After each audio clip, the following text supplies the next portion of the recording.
Assalamualaikum warahmatullahi wabarakatuh. Berjumpa lagi dengan channel Amir Matika. Tetap bersama MGMP Matematika SMP Kabupaten Klaten. Kali ini pembahasan soal PTS penilaian tengah semester untuk kelas 9 tahun 2022. Ada beberapa request supaya dibahas soal PTS kelas 9 tahun 2002 semester 2 ini. Oke. Bagaimana pembahasannya? Kita ikuti bagian yang pertama ini. Yang pertama, perhatikan pernyataan berikut. Dari tabel ini, isian yang benar adalah yang pertama, pernyataannya, dua persegi panjang yang luasnya sama pasti kongruen. Nah, ini belum tentu. Kalau luasnya sama, belum tentu kongruen. Bisa aja persegi panjang itu luasnya sama-sama 12, yang satu ukurannya 6x2, yang satu 4x3. Jadi pernyataan ini jelas salah. Pernyataan kedua, dua persegi panjang yang kongruen pasti luasnya sama. Benar. Dua bangun kalau kongruen pasti luasnya sama, termasuk persegi panjang, maka pernyataannya adalah benar karena ukurannya sama, bentuknya sama. Kemudian pernyataan ketiga, dua segitiga yang sebangun pasti luasnya sama. Nah, ini juga salah. Sebangun itu sudut-sudutnya sama, yang sama perbandingannya, tetapi luasnya tidak sama, maka salah. Pernyataan 4, dua buah persegi yang luasnya sama pasti kongruen. Ya, ini benar karena kalau persegi luasnya sama berarti panjang sisinya sama, maka pasti kongruen, maka pernyataannya benar. Pernyataan kelima, dua buah belah ketupat pasti kongruen. Nah, ini juga salah karena dua belah ketupat meskipun panjang sisinya sama tapi sudutnya bisa berbeda, walaupun sebanding ya, sebanding panjang sisinya tetapi sudutnya yang bersesuaian tidak sama, maka ini pernyataan yang salah. Sehingga isian yang benar SB, SBS, SB, SBS, sehingga jawaban yang benar adalah D. Kita lanjut.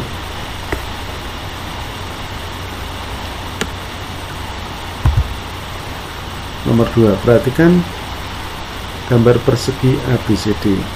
ABCD panjang DE sama dengan FC sama 5. DE nya 5, FC nya juga 5.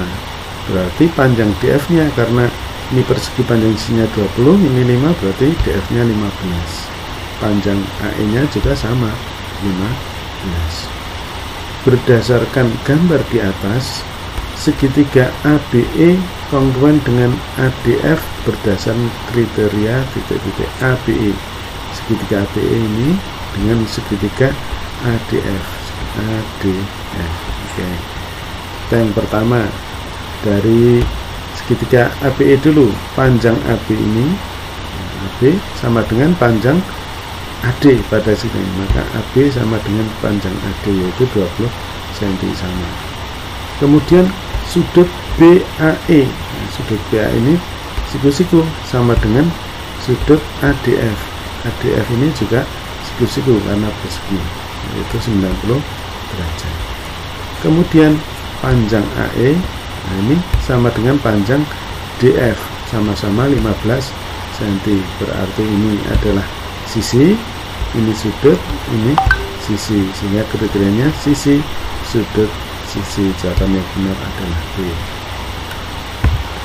Nomor 3, berdasarkan gambar di atas, gambar ini ya tadi, selisih panjang EG dan AG adalah panjang EG dan AG. Kita tahu segitiga ABE siku-siku berlaku Pitagoras. Kita ingat triple 3, 4, 5. Kalau kita kalikan ini 15, 20, berarti kalikan 5 ya. Kalau kalikan 5 ini 15, 4 kali 5 20, 5 kali 5 25. Berarti triplenya 15, 20, BE nya 25. Panjang BE nya 25, sama dengan AF juga 25. Kemudian mencari panjang AE. Nah, gunakan cepat dulu ya, segitiga siku-siku, kemudian ditarik ini garis tinggi juga. AE kuadrat sama dengan EG kali EB, padahal AE nya 15, berarti 15 kuadrat sama dengan EG kali EB nya 25, sehingga 15 kuadrat 225 dibagi 25, ketemunya EG, jadi EG 225 yang 15 kuadrat dibagi 25, maka akan diperoleh 9. Panjang EG ini 9. Karena panjang EB tadi 25, maka panjang GB adalah 25 dikurangi 9, EB dikurangi EG, 25 kurangi 9 diperoleh 16, berarti panjang GB ini 16. Kemudian bagaimana menghitung panjang AG? AG kuadrat sama dengan EG kali GB. Nah, EG nya 9, kemudian GB nya 16, 9 kali 16 144, sehingga panjang AG nya akar 144 12, berarti panjang AG ini 12. Yang ditanyakan selisih panjang EG dan AG. EG 9, AG nya 12, berarti selisihnya ya, AG dikurangi EG, berarti 12 dikurangi 9 diperoleh 3. Maka jawaban yang benar adalah C. Lanjut nomor 4. Perhatikan gambar di samping. Nah, ini segitiga siku-siku sama kaki. Panjang AB ya, AB dengan AC sama-sama 10. Nah, panjangnya 10. Jadi AB nya ini 10, kemudian AC nya juga panjangnya 10. Berapakah panjang BD? Oke, kita ketahui segitiga ADC ini, karena kita cari dulu dengan Pythagoras atau perbandingan sisi dengan sudut istimewa, karena segitiga siku-siku ini 45 derajat ya sudutnya. Kalau ini 10, ini 10, maka sisi miringnya BC nya adalah 10 akar 2, perbandingannya 1 akar 2, 10 akar 2. Sekarang segitiga ACD dengan ECD itu kongruen. Nah, kongruen berdasarkan apa ini? Sisi ini berimpit yang sama panjang, kemudian sudutnya ini sama, sudut sama, berarti sisi sudut-sudut. Karena kongruen dua segitiga ini ya, CAD dan ECD, maka berarti panjang AC dengan CE ini sama-sama 10. 10, kemudian panjang AD ini dengan panjang DE juga sama, karena kongruen. Nah, sekarang segitiga DEB ini juga sama kaki, karena ini 45 derajat, ini siku-siku, berarti ini 45 derajat, berarti panjangnya DE dengan BE ini juga sama. Nah, sekarang berapakah panjang BE? Panjang BE itu berarti panjang BC dikurangi CE, CB dikurangi CE, CB nya 10 akar 2 dikurangi CE nya 10, ini panjang BE. Nah, panjang AD karena sama, berarti panjang AD juga 10 akar 2 dikurangi 10, karena AD dengan BE sama panjang. Pertanyaan semula, panjang BD. Nah, panjang BD itu panjang AB dikurangi AD ya. Panjang AB dikurangi AD. AB nya kita tahu 10. 10 dikurangi AD nya tadi 10 akar 2 dikurangi 10 ya, 10 dikurangi 10 akar 2 dikurangi negatif, jadi plus 10. 10 ditambah 10 20, sehingga 20 dikurangi 10 akar 2, sehingga jawaban yang benar adalah C. Lanjut nomor 5, masih gambar yang sama. Berapa banyak segitiga yang kongruen, berapa pasang? Nah, dari gambar ini. Oke, yang pertama adalah segitiga ACD dan ECD. ACD dan ECD. Atau kemudian ada lagi segitiga ACF dan ECF. Kemudian ada lagi segitiga ADF dengan EDF. Jadi ada 3 pasang, ini 1, 2, ini ke ini kemudian gabung ini, ada 3 pasang. Jawabnya B. Nomor 6, diketahui segitiga ABC dan PQR besar sudut A 35 derajat, sudut B 65 derajat. Nah, berarti sudut C berapa?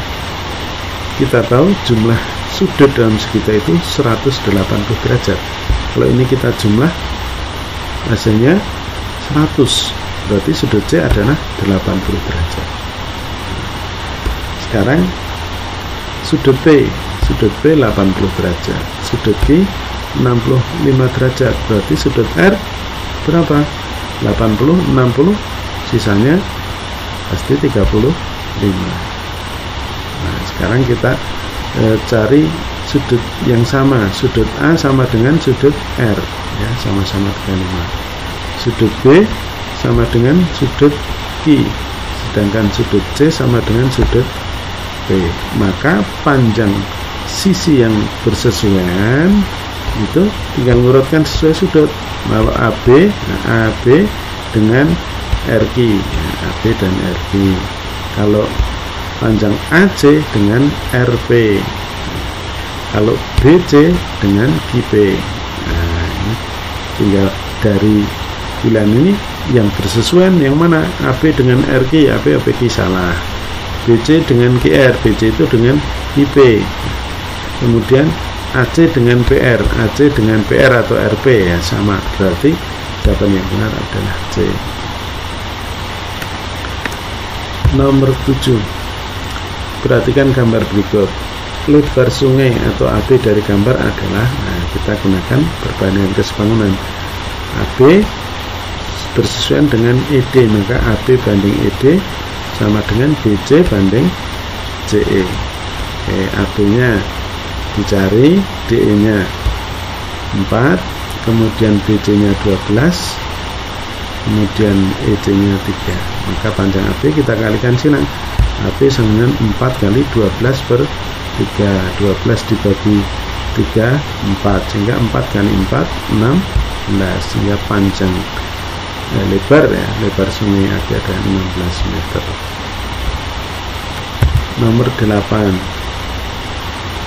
perhatikan gambar berikut. Jika panjang PR 15 cm, jadi panjang PR nya ada 15 cm, berapakah panjang PT? Kita tahu sudutnya dulu. Kalau ini sudut X sudah sama dengan ini, ya, segitiga yang kecil dan yang besar.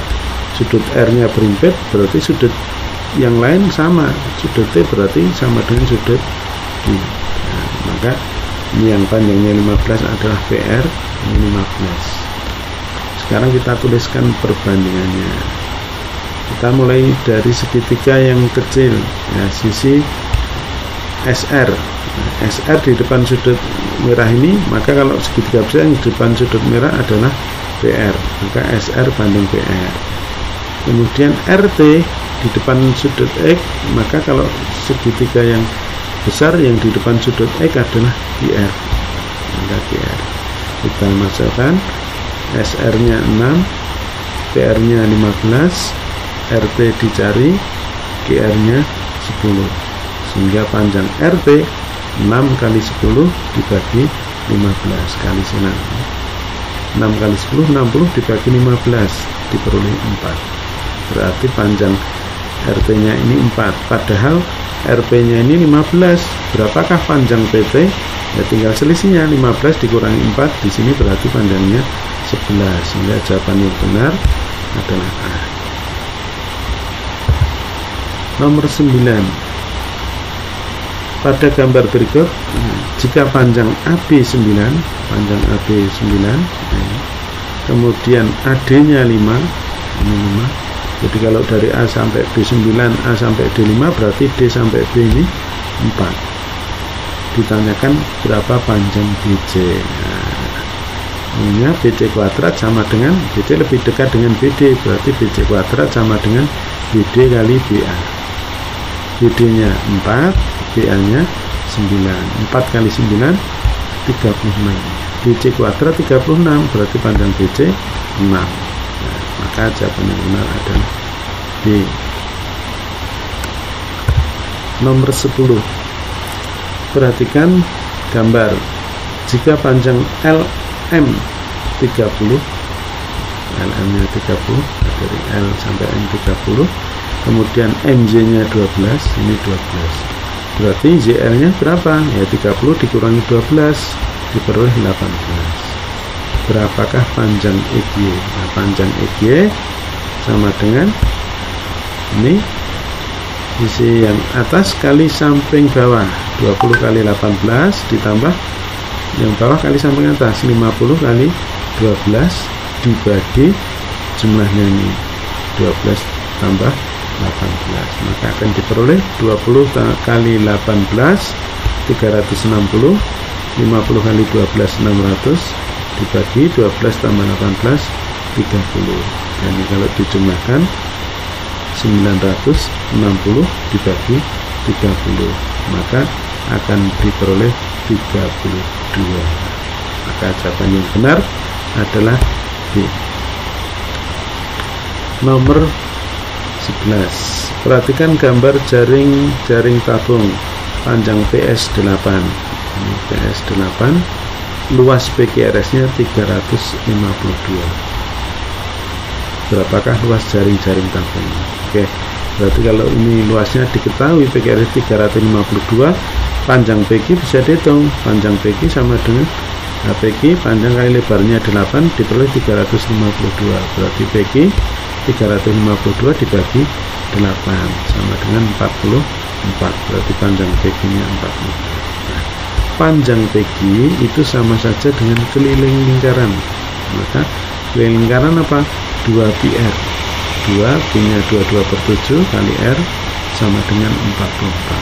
Kita sederhanakan 2 kali 22 itu 44. Kita sederhanakan ini juga bagi 44 1, sehingga R nya 7 kali 1 diperoleh 7, sehingga jari-jarinya 7. Nah, kalau jari-jari 7, maka kita tinggal mencari luasnya. Luas lingkaran PR kuadrat 22/7 kali 7 kali 7. Nah, kita sederhanakan 7-nya sehingga 22 kali 7 154. Jadi satu lingkaran ini 154 luasnya. Berarti luas seluruhnya jaring-jaring berikut 2 kali luas lingkaran 154 ditambah luas PQRS tadi adalah 352. Ini diperoleh 308 ditambah 352 sama dengan 660, sehingga jawaban yang benar adalah D. Nomor 12, masih gambar yang sama tadi ya, jaring tabung tersebut berapakah volumenya? Oke, kita ingat volume tabung itu luas alas kali tingginya 8. Nah, kemudian jari-jarinya tadi 7. Nah, tingginya 8, berarti volume PR kuadrat T 22/7, jari-jarinya 7, T nya 8. Kita sederhanakan, kita bagi sehingga diperoleh 22 kali 7 kali 8 56. 22 kali 56 diperoleh 1232. Maka jawaban yang benar adalah B.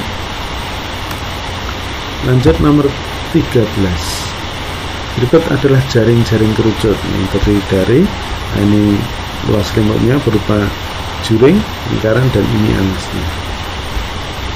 Panjang jari-jari alas kerucut tersebut berapa? Ditanyakan R-nya berapa. Kita tahu panjang busur ini sama dengan keliling lingkaran. Ini sama. Nah, panjang busur itu kan sudut pusat per 360 berarti 120 per 360 kali keliling lingkaran 2πr, R-nya ini 21, sama dengan keliling lingkaran 2πr, R jari-jari yang ditanyakan. Oke, sama-sama kita tuas kiri dan kanan kita bagi 2π, ini juga 2π. Kemudian 120 per 360 itu sederhananya 1/3 ya. Hanya 36 bagi 12 3, 1/3 kali 21, luas kanan tinggal R saja, Sepertiga dari 21 adalah 7, sehingga jari-jarinya adalah 7. Sehingga jawaban yang benar adalah B. Lanjut. Pertanyaan berikutnya masih gambar yang sama. Luas jaring-jaring kerucut gambar tersebut berapa? Tadi jari-jarinya ini 7 ya, jarinya 7. Nah, kemudian 27 ini kalau dalam kerucut nanti menjadi S atau garis pelukisnya 21. Nah, luas kerucut PR kali R plus S. Artinya kita ambil 22 per 7, R nya 7, kemudian ini 7, S nya 21. Kita sederhanakan 7 dengan 7, kemudian tinggal yang di luar kurung 22, yang dalam kurung 7 tambah 21, 28. 22 kali 28 diperoleh 616. Maka jawaban yang benar adalah D. Lanjut, nomor 15. Jika luas selimut tabung adalah 36 pi cm persegi, maka volume bola adalah titik-titik. Oke, ditanyakan volume bola. Nah, luas selimut tabung, nah ini tinggi tabung yaitu 2R atau diameter bola. Nah, karena menyinggung. Oke, sekarang luas selimut tabung itu 2 pi RT. Nah, sama dengan diketahui 36 pi, sama-sama kita bagi pi ya. Ini kita bagi pi, kemudian 2 kali R, kemudian T nya karena tingginya 92R kita ganti dengan 2R, sama dengan 36. 2 kali 2 4, R kali R, R kuadrat 4R kuadrat 36, berarti R kuadrat 36 dibagi 4 9. R kuadrat 9 berarti R nya 3, berarti panjang jari-jarinya 3. Ditanyakan volume bola, volume dengan R nya 3 ya. 4/3 pi R pangkat 3, 4/3 pi R nya 3, 3 kali 3 kali 3 kita sederhanakan 3 bagi 3, sehingga tinggal 3 kali 3 9 kali 4 diperoleh 36. Ini pi, 36 pi. Maka jawaban yang benar adalah A. Oke, untuk soal pilihan ganda telah selesai. Kita lanjut ke soal menjodohkan. Selamatkan air kita. Penggunaan air yang berlebihan dalam kegiatan rumah tangga sehari-hari merupakan salah satu faktor yang dapat menyebabkan terjadi krisis air bersih di Indonesia tahun 2025. Sedangkan kegiatan mencuci pakaian adalah pemakaian air terbesar kedua setelah untuk keperluan mandi. Rata-rata konsumsi air tiap orang untuk keperluan mandi dan cuci seharinya adalah 60 liter.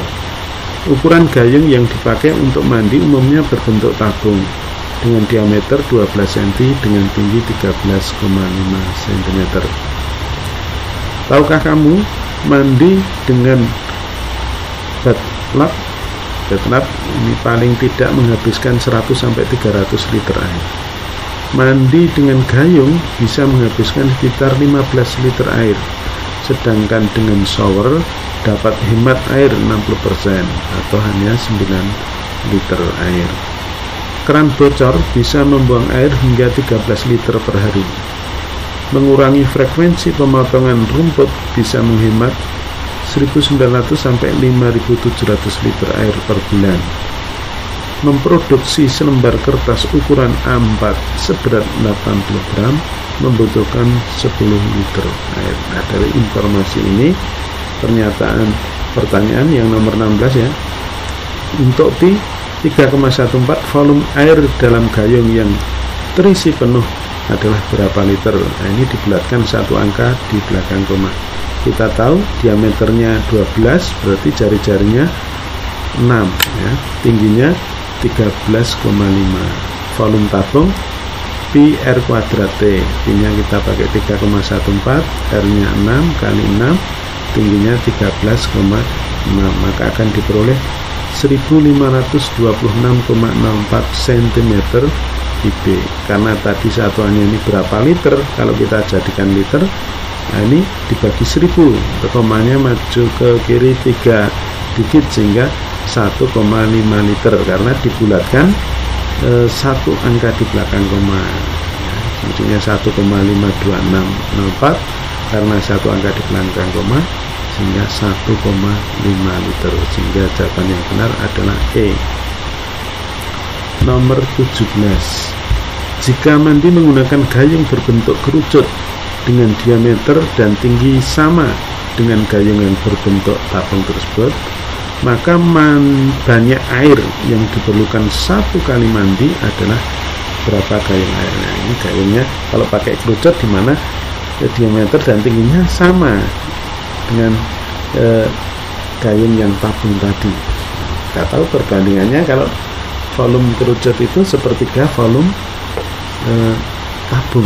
Nah, sekarang sekali mandi ini menghabiskan 15 liter. 15 liter. Volume air sekali mandi 15 liter. Sedangkan volume gayung tabung tadi 1,5 liter. Berarti volume gayung yang berbentuk kerucut sepertiganya. Sepertiga dari 1,5 liter, yaitu hanya setengah liter. Maka berapa banyak gayung kerucut? Kalau mandi berarti 15 dibagi 0,5.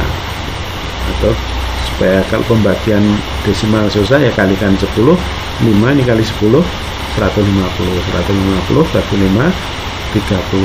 Jadi 30 gayung yang berbentuk kerucut, jamnya 30. Kemudian nomor 18. Banyak air yang terbuang karena keran bocor dalam 6 jam. Tadi di sini diketahui kalau sehari yang terbuang itu 13 liter. Nah, kalau dalam 6 jam berapa?